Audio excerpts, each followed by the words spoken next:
Day 3, the air leak saga. I think today is going to be a good day. More so than the last two, if that's even possible, because I got some compression fittings, the good kind, so I can fix the one that I know is leaking now that I didn't see last time, and I can go back and do a compression fitting on the one that I did yesterday with the push lock. And I will have 3 spares. And some line in case I have to like trim the old piece off and get it in there. The one line is kind of pretty short from where it connects to its next connection, so I'm not sure if there's enough slack in there to pull it out. If that's the case, then I have more to replace it with. Not gonna lie, I'm not super enthused about getting all dirty and doing this stuff today because I've not been feeling that great, but it needs to be done, so I'm going to do it. Yep, I already got the air dumped. It's ready to go. I just have to get under there and do it. I'm back under here now. Before I get started on anything, I noticed that these lines here, these foam covers, are kind of chafing on that piece of frame rail.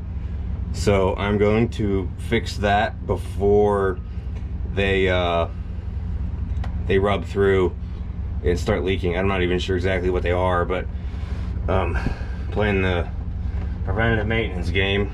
And my plan for that is I'm just going to take I got a piece of heater hose, split it down the middle, and I'm gonna lay it over that top of that angle iron there to protect all of those from chafing with one single piece instead of going through and rewrapping all of those lines.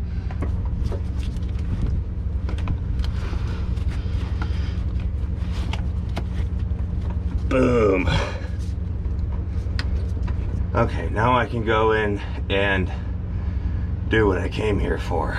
Checking in, I just did the passenger side crappy fitting, and man, I really underestimated how long it would take to put that in, because I forgot that once the line is in there, I can't use the ratcheting end of the wrench anymore. For the compression side, you gotta, you know, crank it a good bit to like do the compressioning part of it. So the whole time doing that, I'm basically like sort of holding myself up with one arm, but I'm still like, wherever you got to do a freaking 2-minute plank in gym class is basically like that to hold myself up, man. Because it's like, it's way up there. Like, I'm on the ground, this thing has to be up just for me to get under it. But man, like, if there's pros and cons to being 6'5", one con, I'd have more room under here if I wasn't. Pro, my arms are long enough to reach that without totally killing myself, but at the same time, if somebody under here were like 5'6", they could probably sit upright under here and not have to do a whole freaking core workout to get it done. But I'm not complaining. I did legs today at the gym, so I guess today is leg and core day. I'm gonna get the other side line popped out, unscrew that fitting, put the compression one in, and then we can go test this thing. Well, I made it out. Got both of those fittings in there, as if my freaking stomach wasn't already upside down, having to do a prone half sit-up for 10 minutes. I'm whacked. I can't wait to be done with this.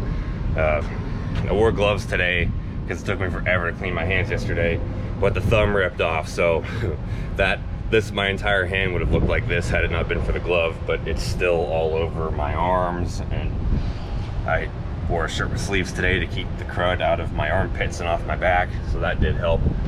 But I'm really hoping that this did it, at least for the other major leak of the two. I'm sure there's going to be another one that becomes apparent after this, but those two were so intense that my compressor is probably basically running all the time to keep up with them. Like, you could feel it go down if you were laying on the ground next to it. You could feel it go down. Like in the video where I did the straight pipe, if you haven't seen that, you should go watch it. I did 2 videos building that. I never actually got under it. I just kind of laid next to it, and I had to like go in there, turn it on high idle for a couple minutes to get the pig back up, and then work for a little bit, And like I could feel it coming down when I was laying next to it. It was that bad of a leak. If it holds air for even a sort of a long time compared to what it should for being 25 years old, I'll be thrilled. Just thrilled. And it's totally gonna change the way this thing drives too. Like being able to keep constant pressure in those bags and make it handle better. It won't pull to the right anymore because it won't be sagging. Like it's gonna fix a whole mess of problems. So let's go in there, fire it up, let it build some pressure. Being very careful not to touch anything or bump into anything. It's all white and I'm covered in crap right now. I wait for these lights to cycle just because it makes me feel good. I don't know if you actually have to or not. It's on low air, huh? You don't say.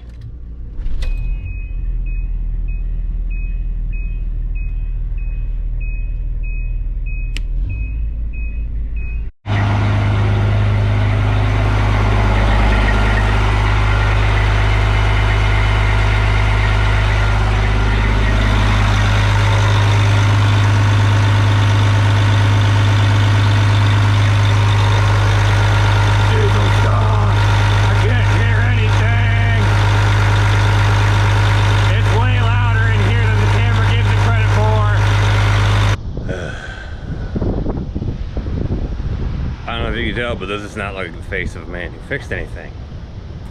This looks like the face of a man who made things worse.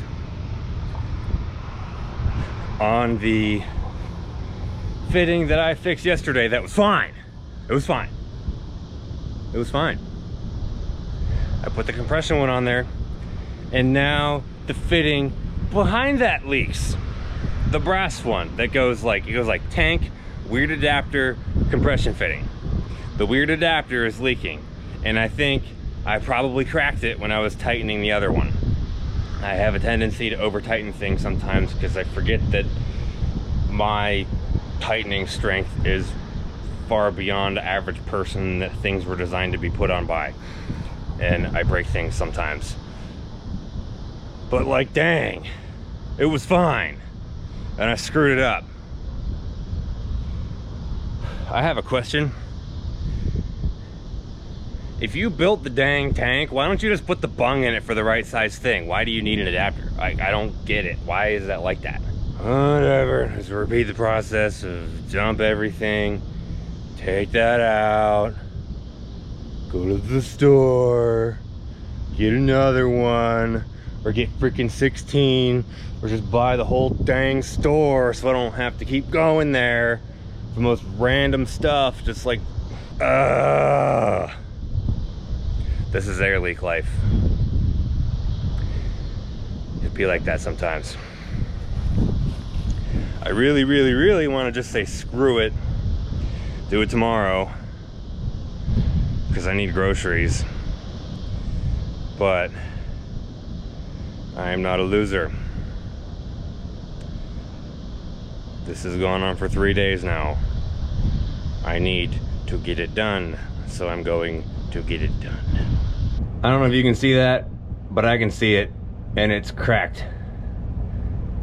It is cracked as crack can be, and I did that because I'm a gorilla and I'm freaking dumb.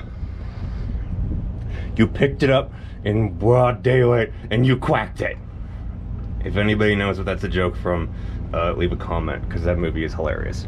Oh my gosh. I'm whooped. But I'm not going to quit, because I am so freaking close. I'm gonna go back to that stupid truck stop and get the thing that I need to get this done. So I went out to that truck stop again. I got another one of those fittings. I put that in there, replaced the crack one, and I'm about to do this again, where I get out, fire it up, let it air up, come back here, and get my heart destroyed. No, I'm just kidding. This time, this is it. This is the time where we did it right. I still hear air coming out. I don't know where it is. I'm about to just be like, you know what? It's fine. It's better than it was when I started. Whatever. I'll fix it later. Fix it after race week. I don't know, but I really got to get going on Escalade stuff because Rocky Mountain Race Week 2 is Tech Day Sunday in Tulsa, so I got to be there like Saturday. I have to change tires on the Escalade. I gotta clean it out, get my valve stems changed, and blah blah blah blah, a bunch of other stuff. Check it over, make sure it's all good to go. Cooper Bogetti is actually gonna be my co-pilot. You know, like Cletus's camera guy, Cooper, that Cooper. Yeah, he'll be rolling with me, and we'll be going around with Garrett, Cletus. I know him as Garrett. Him and Brent from PFI in the Dale truck. So that's gonna be a good time. I was hoping I could take the Newell with me and then just like leave it at Newell while I was gone, because it's only an hour from Tulsa, then do more stuff at the Newell factory. But it's looking like old Big Al here is gonna give me some problems, and I don't really want to drive with on those airbags anyway. So I'm gonna head over there real quick and see if I can figure out what the heck is going on. Okay, so it's the passenger side tag axle airbag that's making the noise. I did my job. The leak I was trying to solve today got solved, and like I said before, we have not found another one. Those bags need to be changed anyway. That's no big deal. I'm prepared for that. I'm just glad I did what I set out to do, and I can put a stamp on today as a win. With that being said, if you think this stuff is interesting, make sure you hit that subscribe button and you click the little bell thingy too, so it tells you when I upload stuff. Because a lot of times if you hit the subscribe button, it won't actually tell you when someone posts something. So if it's real important to you, this should be, you hit the bell too. I don't really know anybody out there who's doing the same kind of stuff I am with like a Newell. I mean, there's probably lots of people out there messing with like regular RVs. And I got no problem saying that, because a Newell is not a regular RV. And if you know what they are, you know that's true. But I'm gonna air the other side of this thing up some more to get that last Jackson's out of there. Put this thing back flat so I can sleep like a normal person. And get geared up to get the Escalade ready for race week. So stay tuned for that. It's gonna be a good one. If this is the first video you've seen of this shenanigans, I have 2 before this, going through this whole process step by step also, so it's kind of broken up into 3 parts. So go check those out. I also got videos making the straight pipe on this thing. You know, the first time I drove it back from buying it. Like, go back on my channel feed. There's all kinds of stuff about this and various other Newells too.